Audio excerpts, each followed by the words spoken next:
श्रीमद् भागवत गीता में कहा गया है कि मनुष्य को चाहिए कि वह अन्यों के लिए नियत कर्मों की अपेक्षा अपने नियत कर्मों को कृष्ण भावनामृत में संलग्न होकर के करे।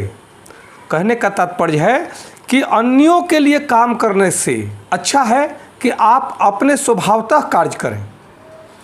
अन्यों को खुश करने के लिए कार्य कर रहे हैं तो आप कभी भी संतुष्ट नहीं हो सकते, क्योंकि पराया अधीन सुख सपने नाही। सुखी रहना है, मुक्त रहना है तो भगवान कृष्ण कहते हैं कि कृष्ण भावना भावित होकर के, परमेश्वर के भावनाओं से युक्त होकर के आप अपने नियत कर्मों को किया करें। भौतिक दृष्टि से नियत कर्म मनुष्य की मनोवैज्ञानिक दशा के अनुसार भौतिक प्रकृति के गुणों के अधीन आदेशित कर्म है।